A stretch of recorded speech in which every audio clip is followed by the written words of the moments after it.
Bahujan Samaj party की प्रमुख और उत्तर प्रदेश की पूर्व मुख्यमंत्री मायावती ने आगरा की घटना पर कड़ी प्रतिक्रिया दी है। उन्होंने इस घटना की कड़ी निंदा करते हुए सत्ता में मौजूद बीजेपी और विपक्षी समाजवादी पार्टी दोनों को इसके लिए जिम्मेदार ठहराया। आगरा एक समय तक आपको बता दें बीएसपी का गढ़ माना जाता रहा। मायावती ने कहा कि ये घटना दलितों पर अत्याचार का एक और उदाहरण है जिसे राजनीतिक स्वार्थ के लिए हवा दी जा रही है। मायावती ने समाजवादी पार्टी को 1995 में लखनऊ गेस्ट हाउस कांड की भी याद दिलाई और सपा प्रमुख से माफी मांगने की मांग की। उन्होंने कहा कि सपा को न केवल अपने पुराने कृत्यों का पश्चाताप करना चाहिए बल्कि आगरा की घटना के बहाने राजनीतिक फायदा उठाने से भी बचना चाहिए। मायावती ने कहा कि समाजवादी पार्टी को इस मुद्दे का इस्तेमाल कर अपनी राजनीतिक रोटी सेकने की बजाय दलित समाज के हितों की चिंता करनी चाहिए। हालांकि अखिलेश यादव लगातार पीडीए का नाम तो लेते ही रहते हैं।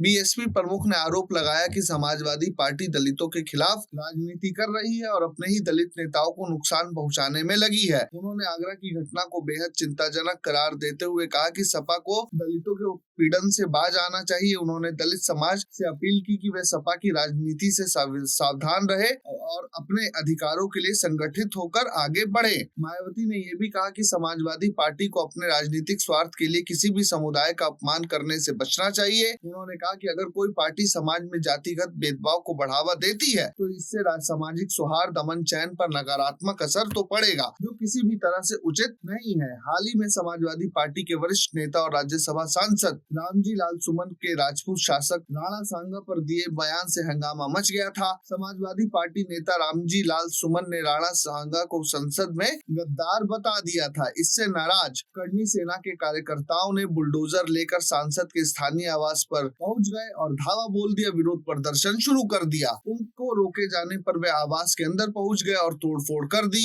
पुलिस ने बुलडोजर को बाहर रोक लिया था। इसके बावजूद कुछ कार्यकर्ता पिछले गेट से अंदर पहुंच गए और जमकर तोड़फोड़ की। रामजी लाल सुमन के आवास के पास खड़ी गाड़ियों के शीशे और आवास में रखी कुर्सियां भी तोड़ दी गई पूरी तरीके से, जिसके बाद अखिलेश यादव दलित कार्ड ले आए। मायावती भी जिस तरीके से लड़ाई लड़ रही है उससे एक बात तो स्पष्ट है कि 2027 में मायावती दलितों के नाम पर अखिलेश को किसी तरह का पॉलिटिकल एज देना नहीं चाहती है। लेकिन अब ये देखना है कि मायावती ने जो कोशिशें शुरू की है उसको कितना लंबा बरकरार रख पाती है। यानी 2027 का बैटलफील्ड कहीं से कहीं मायावती ने सजाना शुरू कर दिया है। अब देखना है कि मायावती इसमें कितना सफल हो पाती है। Bureau report प्रजाहित।